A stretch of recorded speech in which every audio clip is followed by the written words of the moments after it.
Hello, this is the front desk.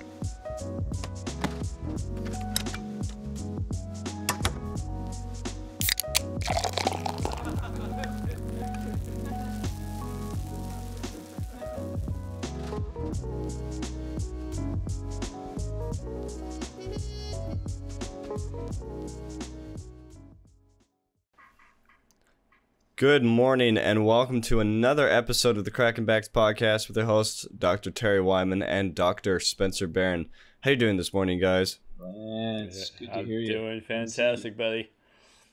It's great to hear. So today we are joined by Dr. Jim Kurtz. Dr. Kurtz is the clinic director for Northwest Sports Rehab in Federal Way in Seattle, Washington. He is the first chiropractor ever selected by the U.S. Olympic Committee to an international Paralympic event, and he was Team USA's chiropractor in the Parapan American Games in Rio in 2007 and the Paralympic Games in Beijing in 2008. How are you doing this morning, Dr. Kurtz? Fantastic and happy to be here. Finally. Hey, I got to start right off and say 1 point. You play, your old quarterback is on a new team, and 1 point. 17-16. What was that sideline like? So I retired last 2 weeks ago from the NFL, and that night was my first time sitting in the stands with my family. And the energy in that stadium was incredible. I even got to boo Russell Wilson just for the fun of it. And no offense to Russ, I just had to, I had to do that. And yeah, it was amazing. I think we shocked a lot of people with our play. Probably shouldn't have won that game, but we did. Yeah, it was pretty amazing. It was also really weird sitting, and Spencer can probably relate because I'm sure he'd been there, done that. It was a strange feeling. I kept looking down at the sidelines, and I know that it's time for me to kind of move on. My body told me that, but it still felt weird to look out there and go, for 14 years I was there, and now I'm here, and I had the best seats in the house for a long time, and anything is going to be, second fiddle to that, basically. Yeah. So, yeah. Those are my feelings. I think we can all relate to going from sidelines to the stands, and it's a hard transition. Yeah. But what a game to go from sidelines to the stands on. Holy crap. It was a good game. It really was. And it's probably going to be the Seahawks Super Bowl for this season, really. Imagine. So now that you're a mere mortal. Yes. But that goes without saying that, man, you've done some unbelievable things and achieved, positions with different teams and organizations. And Jim, knowing you is understanding how you got to that point. You're very clinical, you're very conscientious, and you probably get along with everybody. So in order to achieve what you've done, you had to understand, structure versus function, because I know you're like masterful with ART and you've instructed. So what's the difference and why is that important to you? Well, it's to me, when people ask me that question, no offense, Spencer, but I always think, well, no duh. Why wouldn't you want to look at structure and function? Early in my life, when I was young and more feisty, I would have it out with a lot of chiropractors over this, and I realized later that, there's a place for everybody, I just chose to practice this way because it made the most sense to me, and it was fun. I just, wouldn't want to just do structure only, but no offense to anybody that wants to do that. Good on them. To me, I wanted to try to get athletes back to full function, and I just had a passion, probably the same as both of you. I wanted to work with people that wanted to get better. Early on, within a couple years, I knew I wasn't cut out for working with people that just wanted to come in every week for an adjustment and a little massage. Within 4 years, that drove me crazy.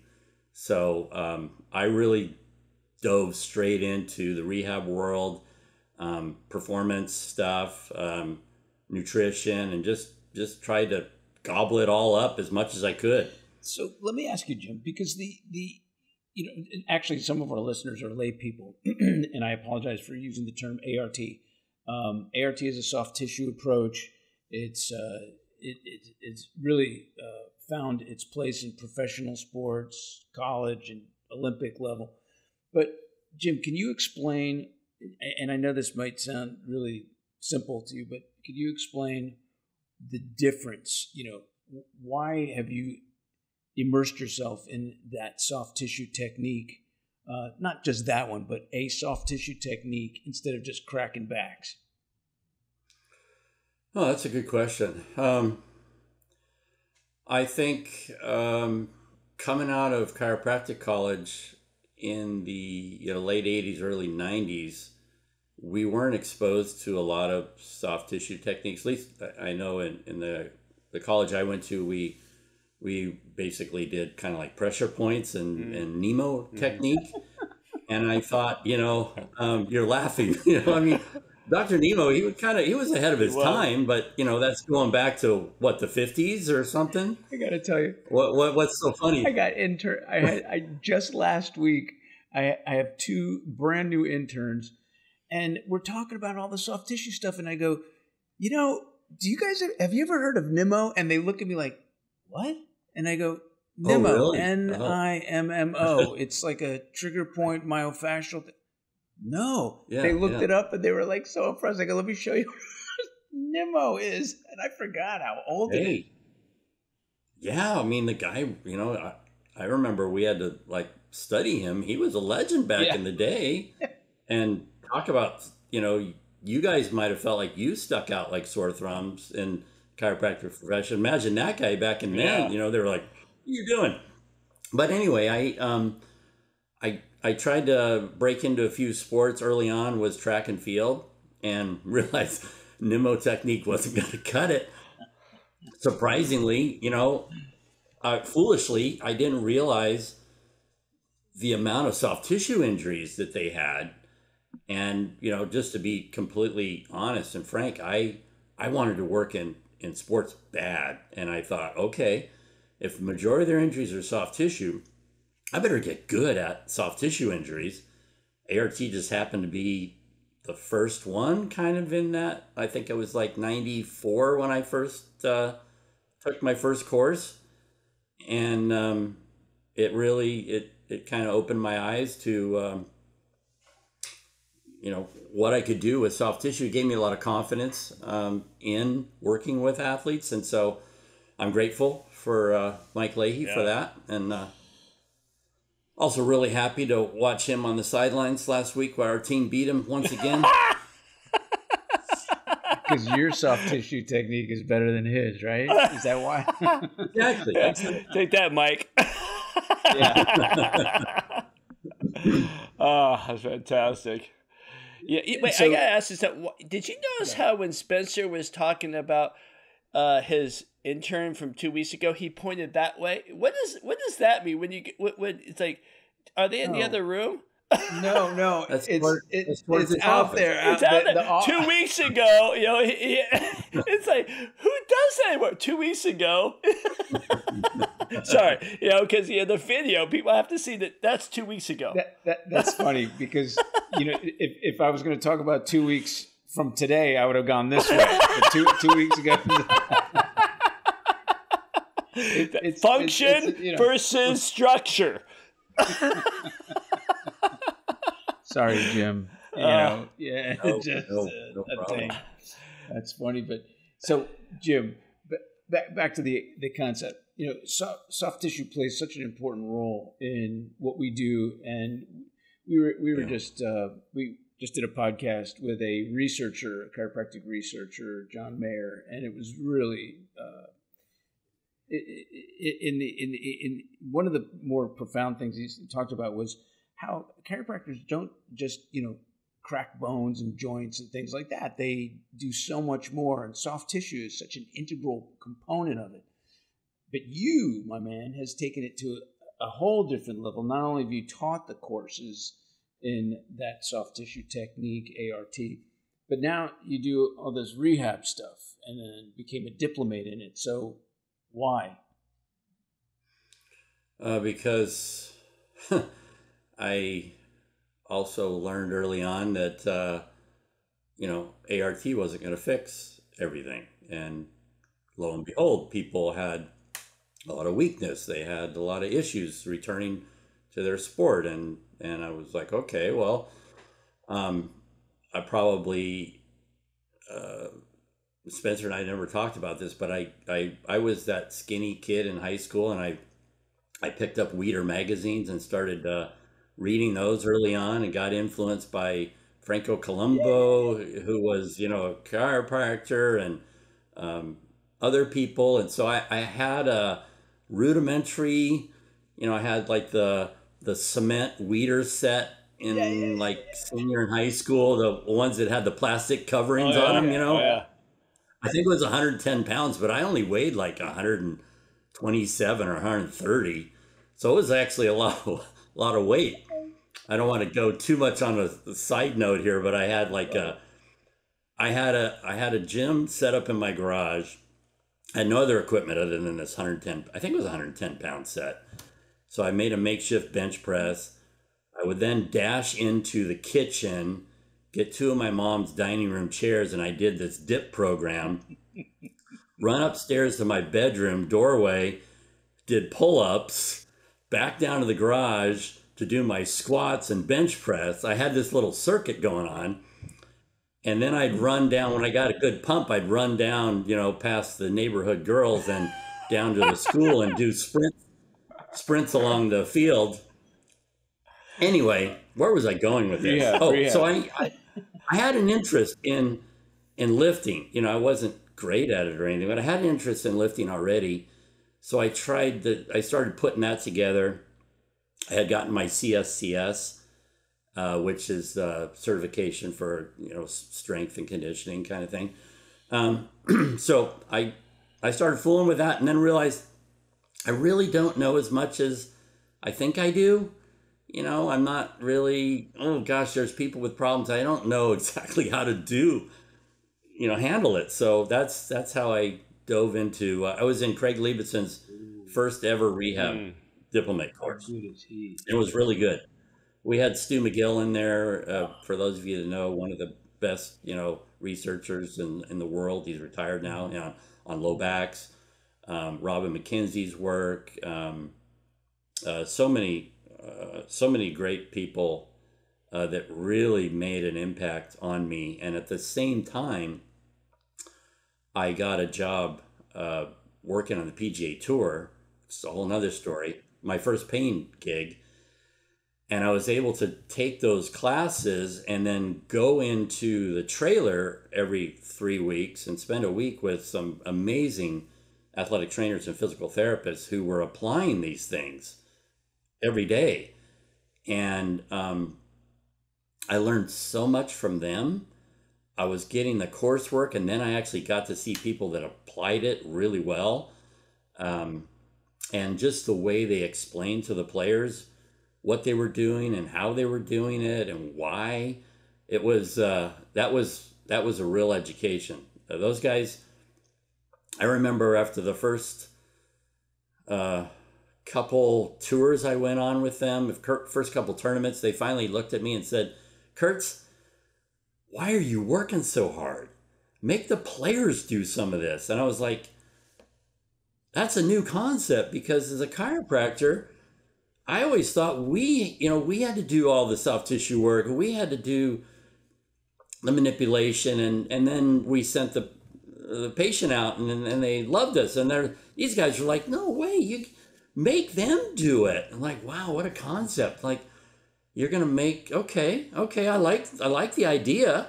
I was just like sweating buckets and doing all this work. And they were, what I'm getting at. They were more like, hey, make them actively take care of a lot of their soft tissue issues. And so that was a huge light bulb moment. Like, oh, wow, I don't have to actually do it all for a patient. I can actually make them participate in it more. And that was new to me. It was really, really kind of freeing. It's like, and they put so much back on the players. It's like, hey, you're not getting better. This is why. Bing, bing, bing. Like, I would always just think it was my fault. People weren't getting better because I wasn't working hard enough. So anyway, I don't know if everybody experiences that. Mm-hmm. Yeah. On our end of things or not, but yeah, I like when you have those revelations and the way you manage patients along the way, and you realize we're working hard and not smart necessarily. Right.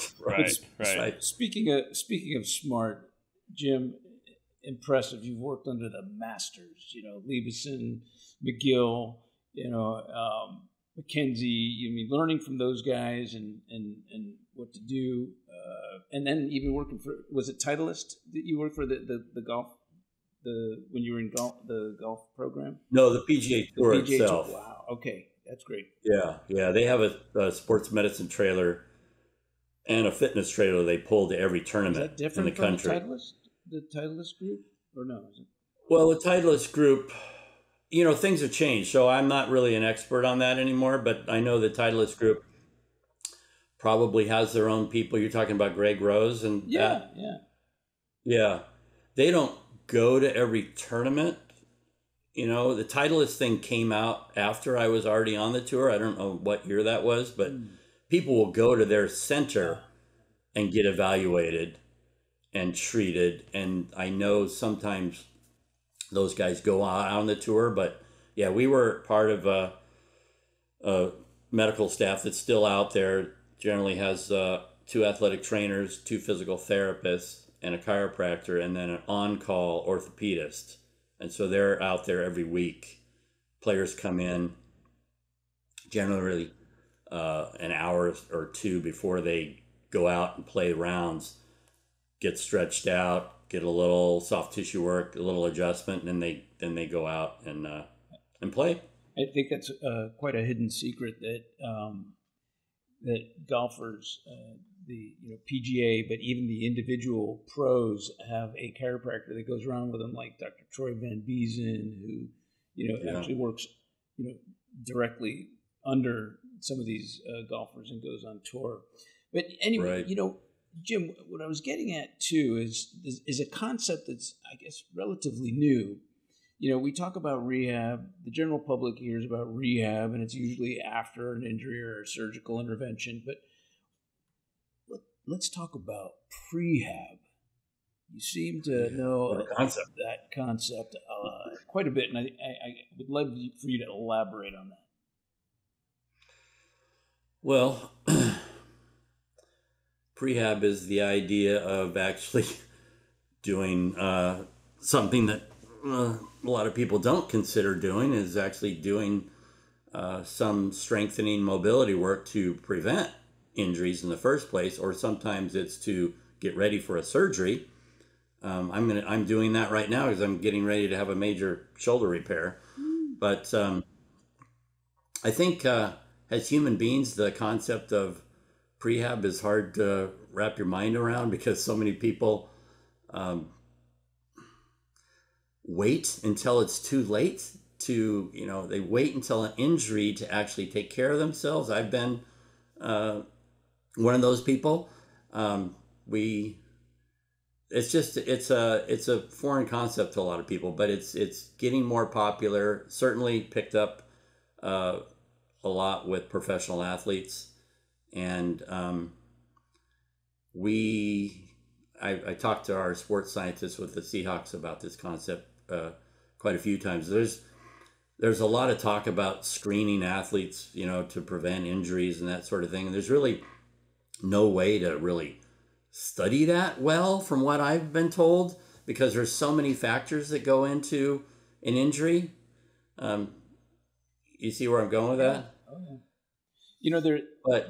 One of the big things that I was reading about was at least in the NFL. Well, actually, it started in soccer, and that was GPS. They put that GPS tracker on the back, and they've been doing it for years. Even when I was at Miami Dolphins in 2014, 13, they started doing it, but it wasn't a lot of data. Now they got so much data that they can determine, okay, you're getting slower in your takeoff, or you're not, your statistics aren't the same, so that they're identifying injury. That would be a great time to do prehab, in a sense, wouldn't it? It would. Yeah, so it's what's more crazy? sophisticated. It's crazy. In 1994, when I was at the Olympics for Norway, 1994, the Norwegians were putting sensors on low backs, quads, and calves on their downhill skiers, sending them down the downhill course. And there's a guy at the bottom with a box, and he was reading out muscle output in the downhill and how many G's they were taking and what muscles were firing and what was working. Wow. And they would design their strength and conditioning and balance program based off the data they were getting on the downhill skiers with these RF frequency discs placed on the muscle in 1994. I came home to the States. Nobody ever heard anything like that. I mean, that's crazy. It's incredible how some of these countries will look at stuff and design programs for prehab, for preseason training to avoid injuries. And kind of on that topic, you working with the NFL for so long, we've heard and we've had some incredible guests that have talked about this, that athletes are commodities. So we have to look at these athletes as an investment. And if they come in with any of these pre-existing conditions, that could be less of an investment because they could get hurt and stuff like that. So as the chiropractor, with the pressures put on these athletes, how do you also help with the mental? Because a lot of people don't realize that we also help with the mental side. So how did you see your role as a mental coach when you're working on these guys? Well, we have, for the years I was there, we had 2 team sports psychologists, and that was their job. But yes, my wife also works for the Seahawks as a team acupuncturist, and one of the things we talk about a lot lately, especially with training camp just ending, is the tremendous amount of pressure on these athletes to try to make the team, and then also just to keep their job. They're under a lot more pressure than I think most people realize. They've worked really hard to get to this point, and they pretty much banked everything on trying to get into the NFL. And I don't think there's a week goes by during any player's career when they're not worried about someone taking their position, or possibly career-ending injury, or an injury that's going to take them out for a long period of time. So I just kind of, I don't have any formal training in counseling or anything, but I think just being kind and just being considerate to people and listening and asking them how they're doing, and just taking a moment to just check in with people. I mean, I even felt pressure being there. It's in the system that Coach Carroll's created is fantastic, but he always wanted to know what I had learned that year. What was I bringing new to the team? What new skill set was I going to bring there? And also occasionally, I was told that, hey, there's people applying for your job. They didn't ever say it in a bad way, but like, I knew that I had a certain amount of pressure that I put on myself, but also there was some external pressures that, hey, what are you bringing new to the team this season? And so, I guess I can relate a little bit to how they might feel, but not anywhere near the intensity that someone feels when their whole livelihood is dependent upon how they're going to perform physically. Yeah. I think what I meant when I was going with that is, yes, we have our performance coaches or sports psychologists, but a lot of time when you're on the table and that athlete is freaking out, they've been to the ortho and they're, you could have a rotator cuff strain, you could have this, and all of a sudden their brain starts going down that rabbit hole of, I'm losing my job, I can't do it. And then they hit your table and you are able to do stuff to them that nobody else can do. And that will help their mental state as well as their physical state. And how do you gain that confidence when you have a brand new player you've never met? So what are some of your tips to gain that confidence up so you can be that guy that can maybe be a shining light. Well, that's a good point that I missed. But I think for me, just taking the time to assess what's going on with that player or patient and actually creating a good result, because you can talk at them all you want, but a lot of times it's like, show me. And once they start feeling better, they all of a sudden realize, oh, okay, my world isn't ending. You know, there is some hope here. And then explaining, I always try to explain people, be honest with them, up front with them. Yeah, you may have a rotator cuff tear, but a lot of those can heal without surgery, and people do fine. Like, it's, your world is not ending. It's going to be okay. Yeah. That's great, man. It's about giving that patient hope, but also just a little side note that could easily be overlooked by someone at your level, and that is, these pro athletes just want the doctor. They don't want a groupie. They don't want a friend. They don't want, and a lot of the guys that are not involved, a lot of doctors that are not involved, but end up maybe seeing a patient here, that they get so enamored and everything. If you're just their doctor and you're giving them hope, that's inspiring. That's inspiring. So, and Jim, you got that personality, man. That's what works. Jim, I'm going to switch gears a little bit, and I'm going to ask you to share your own personal incident that caused you to look at life a little bit differently. Tell the audience how you fell off the damn roof of your house. That was my second wake up call. The first was I'm not talking about injuries. The first was my experience with Paralympic athletes. I don't know if we're going to get into that later, but you can share both. That one was. We'll get into that later. Yeah. Yeah. Oh, okay.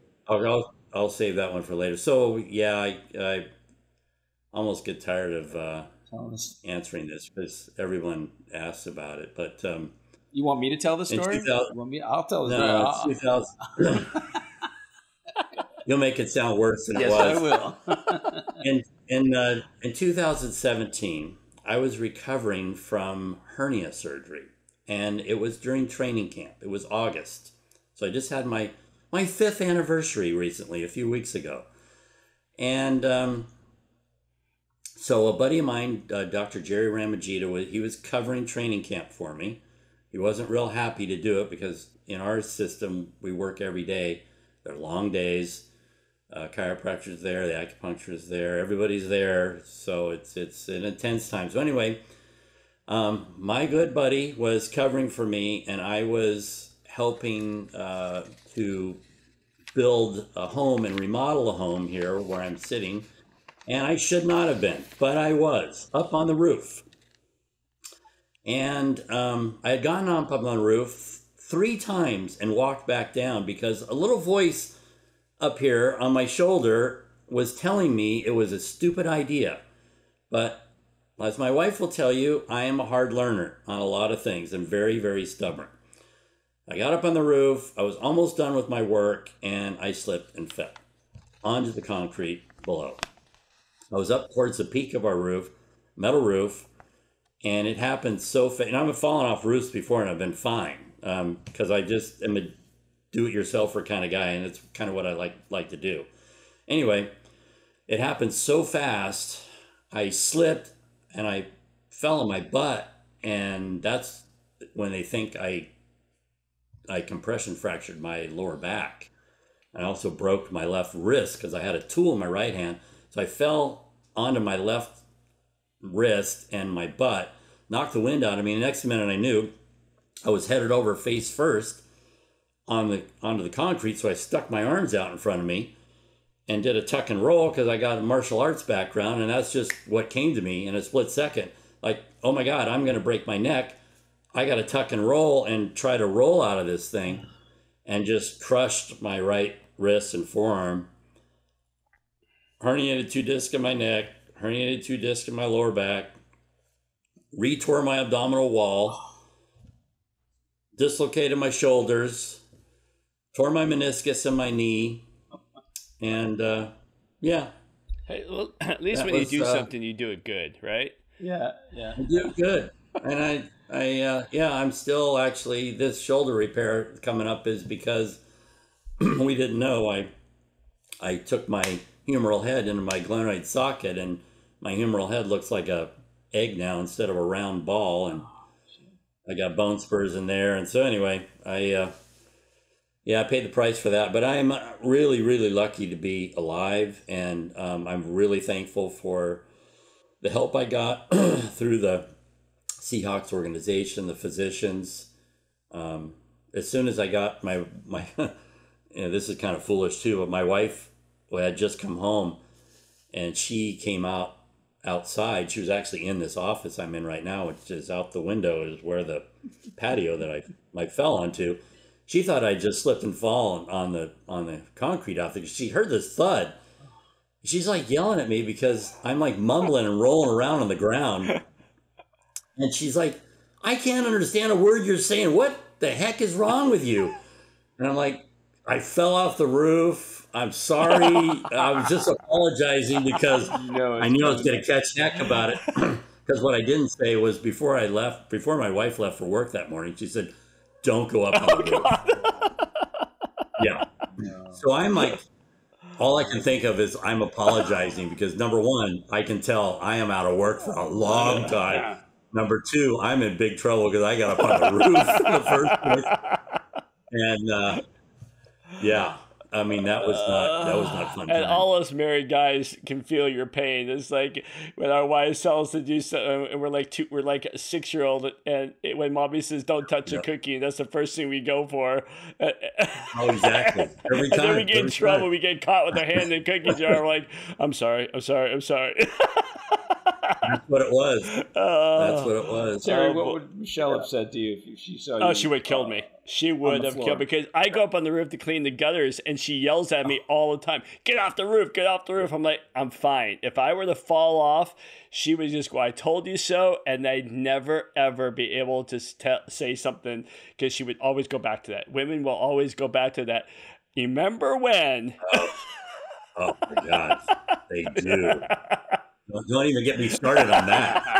Us men. I can't even remember all these times. She'll rattle off every single time. That's because we're stupid. We were very shallow. When we're done, we move on. They have this depth like an ocean. We're a little shallow stream. We just keep moving on. And the women live in this ocean, and they can pull something from 20 years ago. We remember the moment and we're like, okay.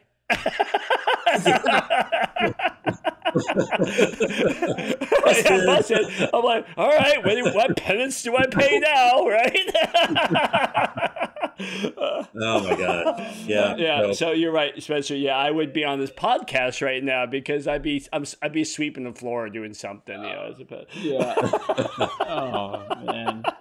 Well, we're going to add to the humor, but Jim, I'm going to switch gears again, and we're going to go into some rapid fire questions with you. Oh, wow. And if you don't know the answer, fake it till you make it, baby. All right. Question number 1. Coming out of off season, what is the one thing that stands out the most from last year's experience with the Seahawks? Coming out of the off season. Boy, I don't even know how to answer that question. Well, Russell Wilson left. Well, yeah. I mean, we had. I guess. Okay. So it's coming to me. I'm not good at rapid fire.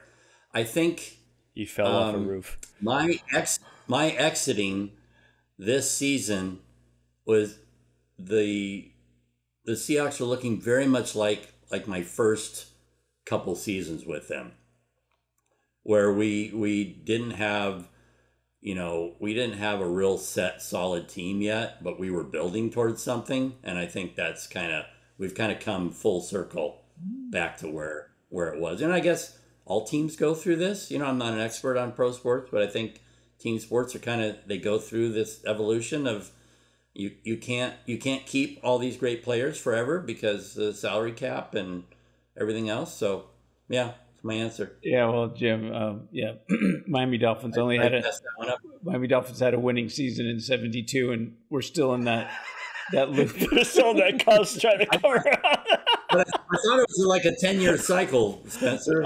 30. No, it's been easily since the '70s. No, more than that. Yeah, it's more like, than that. 50? 72, right? Again, shallow 50. male. We can't do math either.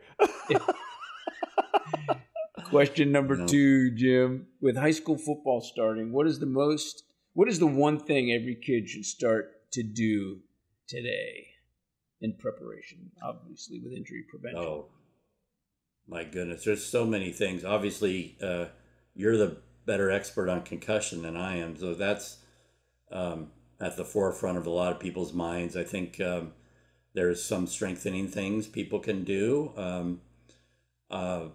What I see the most common in my high school athletes that come visit me in the clinic is that still to this day, there's not a lot of good coaching in terms of lifting.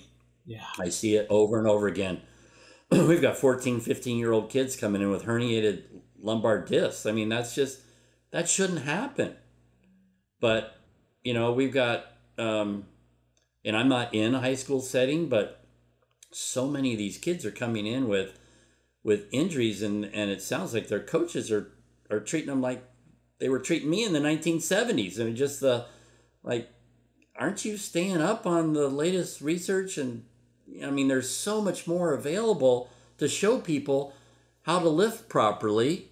I don't understand it. So that would be my thing. I'd actually love to go into some high schools and try to work with them on that. I just haven't done that yet.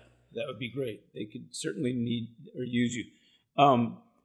Question number 3, biggest attempt at weight gain, since you're talking about kids, especially high schoolers always wanting to, build up and gain weight. What's the biggest mistake they make? Eating a lot of junk food. Yeah.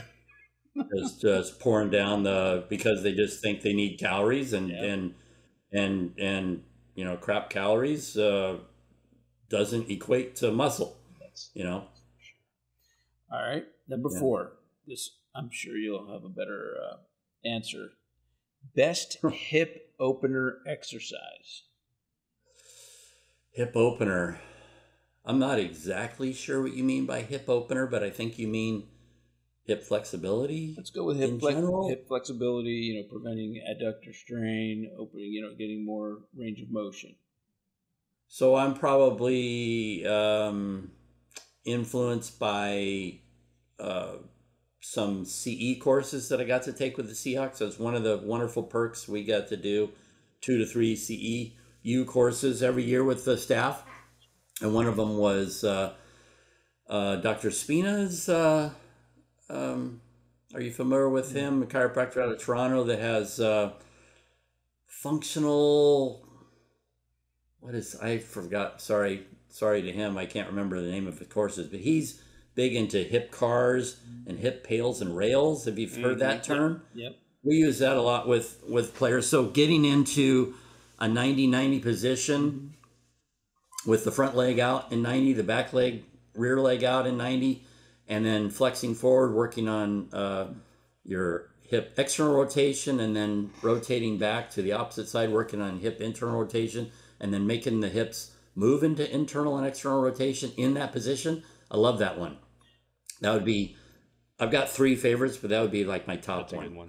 So that position, 90-90, was that like a lunge, almost like for those who are lay people listening?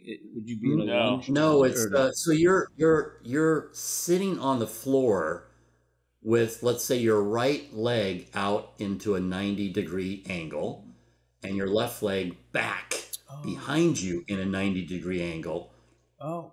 And doing, I guess some people call that the shin box position. Yeah, we call them 90-90s at the office. Yeah. These old hips love that position. They do. Yeah. Jim, question number 5. What is your favorite pump up music or song? Oh, you gentlemen are not even going to be familiar. I'm going to be showing my age. I do change it up. Last night, after work, I had a late night workout, and I'm embarrassed to say this a little bit. I worked out to Cat Stevens, the greatest hits. I love Cat Stevens. I mean, he's great. That's not my normal go-to. For whatever reason, I was feeling a little tired, and it was late at night. But my go-to is the group that you two have probably never even heard of, the Outlaws. Yeah, the Florida Guitar Army. I know exactly who they are. Really, really. I'm impressed. Why would you know that, Terry? I do like some, music. I just don't listen to your rap shit. But oh my god, I get in trouble from our engineer on that one. But yeah, even though the other day I was working out and Crying Like a Bitch came on, and I thought of you.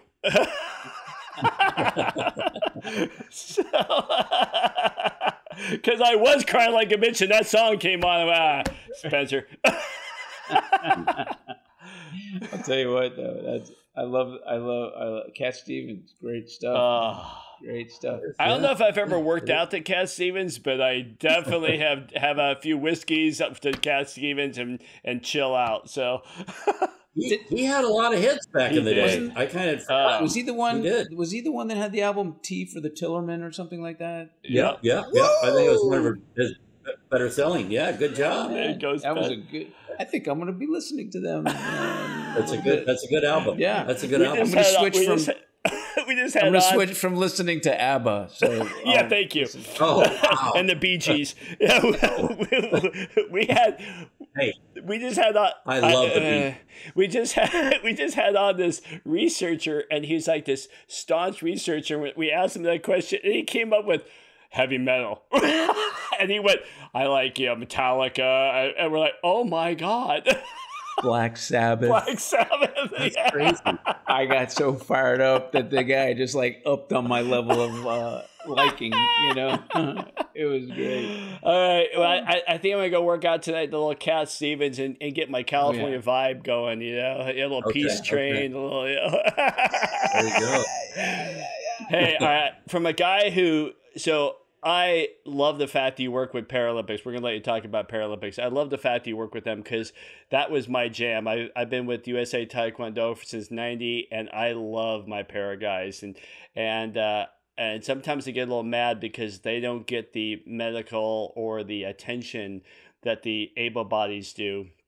Yet they deserve more because what these guys do. I mean, once you get past the visual of people with no arms fighting or even no legs fighting or one leg, and they're jumping up and throwing the kick and landing back on that leg, and you start thinking of and then you watch some of the sports they have and you realize how hard that really is. And these guys have been taking stuff from them that God gave us and that's been taken away. And I'm sure they went through a dark place, but now they're fired up. And so I adore Special Olympics, and I know you have your, not Special Paralympics, I know you have your stories. So please elaborate and continue with your love for that. Well, I actually didn't realize you had a big of involvement in that. I think it's amazing. My first rotation Olympic training center, I will never forget. It was 2004, and I was at that time they used to rotate chiropractors through. I think just in the summers back in the day, and I was one of the last ones to go through. And the team was leaving for Athens because that was the year they went to the Athens Olympics. And my first day, I think my first day or my second day on the job, they sent me to go work women's volleyball. That's all they said. You're going to work women's volleyball. And I'll never forget it. I walked in, they kind of gave me directions from the sports med center where it was. So I found my way there and I walked in the door, and it's still like a picture like it was yesterday. I walked in the door and I remember seeing all these girls, these women, sitting on the floor playing volleyball, and the net was shorter. But I guess I had like my mouth open, like, like in shock, because when I looked in there, first of all, I saw that picture, and then I looked to the side, and there was a bench, and there were all these prosthetic limbs, like sitting, like leaned up against it, and I was like, I was shocked because I've never been around anyone that had a disability, nothing, but I didn't have issues with it. I just didn't. It was just shocking to me because I didn't know what to do or what to say or anything. I was just like, I was in shock. And one of the gals said, one or two of them said, come on in, Doc, we've been expecting you. And can you stand back here because we're not so good at fetching our balls for us. We don't move so fast without our prosthetics on. And I'm like, okay. And quickly, it was like, they were just regular people, and I didn't have to. I was like worried about what I should say, or I just was in a strange situation for me, a different situation. And then later that night, they all came in and got treated, and so I had my first Paralympic experience was like day 1 or 2 there, and I absolutely loved it. I love the challenge of it. Because you had to set people up a little bit differently to adjust them. Soft tissue work was different. I found out that their prosthetic limb took like a lot of abuse to that limb and to work with that. And then also their other limbs, say their good leg took a lot of abuse because it was being forced to do a lot of work. So it was just early on. It was fascinating. It was new, and I love new things, and I love new challenges. I do get bored easily. So that was like a whole new environment for me. Plus, the biggest revelation I had when I left that 2-week stint was I take a lot of freaking things for granted, more so than I think a lot of other people, because I'm so single-mindedly, my wife drives her crazy, but I'm so single-minded focused on goals and things. I mean, I live out on a farm, and right now I'm doing a huge project out in the field and still working full time. I'm just always doing shit, and I'm completing a goal and moving on to the next. And I don't stop, even at 64 years old. I should know freaking better. I don't stop and smell the roses very well. I don't sit well. I'm always on the move, and that just like hit me like a ton of bricks. It's like, oh my God, I take so much for granted. I complain way too much. These people have taken, something that's, an accident or something, and they've moved past it. Not only moved past it, but they're achieving at a high level. I often wondered what would happen to me if I ended up in a chair or I ended up somewhere. Would I be the guy that just was resilient and, would come back from that and actually leave a positive, productive life? Or would I sit back and, start drinking booze and just, drown my sorrows? And you do it all. I still, I had a bad accident, but I didn't end up, paralyzed, which I could have. And anyway, I could talk for hours on my Paralympic experiences. Then later on, going to my first games in 2007, and being in a village, a Paralympic village setting where we were all living and eating with 6,000 people with various disabilities, from birth defects to the Chernobyl victims were in their teens, early 20s then, I think. So we had all this disfigurement from the radiation. People with cerebral palsy, which is a very common condition that people have in Paralympics. Just wow. I remember my first week in the Paralympic Village. I don't sleep well when I travel. Another reason why I'm not going to miss traveling with teams too much, but I just get keyed up and I have trouble sleeping. So I got up really early one morning, And I went for a run, and it was in Brazil, and air quality wasn't great. So I kind of cut my workout short. And I went in and had breakfast, and I was sitting in a table. It was really early in the morning. There wasn't very many athletes in there. And a table across from me, there was a young gentleman who was from another country, and he was eating his breakfast. And I just started crying. I mean, I get choked up even just thinking about it to this day. He had no arms and was just at the shoulders. He had birth defects, and he had somehow taught himself. He was eating like an oatmeal or something with a spoon tucked between his clavicle and his chin. And I lost it. I had to get up and walk out of there because first of all, I didn't want him to see me, staring at him. And I just was like, oh my gosh, I am a lucky person, and I take it for granted, and I still do to this day. I try not to, but it may sound ridiculous, but that just tears me up. I still think about that sometimes when I'm feeling sorry for myself. I'm like, geez, I got all my limbs. I've got a wonderful family, and I've had a wonderful practice, and I complain too much. So that is exactly, thank you for that. That's exactly why I love the Paralympics. And people don't realize that these athletes, some are born that way. Some were in a car accident.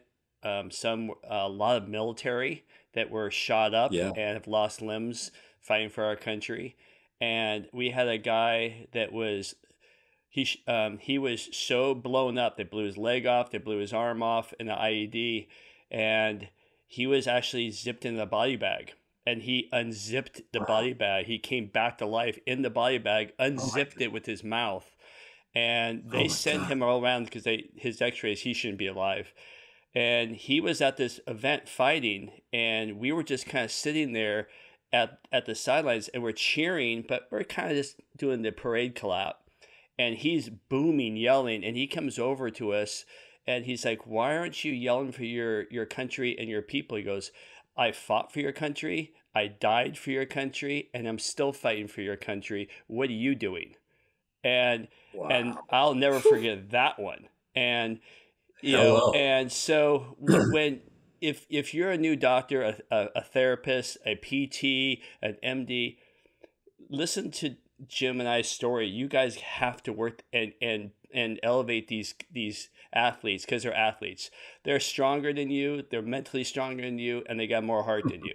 And if we think that we go there and we're helping them, oh no, they're helping us. Yeah. Jim, thanks for sharing that. They're just, it's the phenomenon that goes on psychologically with us at times is, we wonder how people that lose limbs and traumatic injuries, and we sit there and we go, how do they maintain that level of happiness and positivity and all that? There's actually a phenomenon called impact bias that we should all recognize and understand, and that is the little shit that happens to us in our daily life, that we just have our pity parties and commiserate and look for other people that are having their shit day. But the reality is, what, you guys both have really put a perfect ending on this podcast, especially in the mental health arena, and that is, look at the people that are experiencing much more difficult times, and they're happy. Yeah. That's one thing I've learned through my age is some of the best people I've met in life have overcome really difficult things. And I think, I think about my accident, and I think, it's made me a better person. It's made me more empathetic and more caring and more understanding, because I've had to go through some rehab that I put people through. Before I never even went through a surgery. I never went through rehab. I never was on Oxy for 4.5 months. I never went through a lot of these things. When you go through it, and I'm not comparing myself to a Paralympic athlete by any stretch of the imagination, but I've seen the the best things come out of people that have overcome bad things. And that's the other thing I enjoyed about Paralympic athletes is they put a smile on their freaking face every day and get up and do things that most of us could never do. We just couldn't. And then on top of it, they're stared at, I mean, I've traveled with them, and people stare at people that look different, and they're treated like a zoo animal sometimes. And also not appreciated for the physical accomplishments, because many of them are competing at just seconds below Olympic qualifying standards. It's not just like they're just doing a little to get by. They're freaking amazing at what they do. And the humor they have, they're hilarious. Yes. They're amazing. Yes. Yeah, they are. Yeah. Jim, on that note, we're gonna call it. And thank you so much for your emotion, but also thank you for your years with the Seahawks. Thank you for being a leader in our profession. I've looked up to you for a long time, and I really appreciate everything you brought to the profession. And thank you for that story, and hope we've inspired somebody to work with the Paralympic team instead of the able-bodied team, and realize that these athletes are truly athletes. And so I'm good. Thank you so much for your time. Thanks, Jim. Thank you to both of you. And I look up to you too, because I'm only 5'5". Oh, jeez. I love you both, and keep doing this podcast. I enjoy listening to it, and I think you're doing a great job. And yes, thanks, Jim. Appreciate you.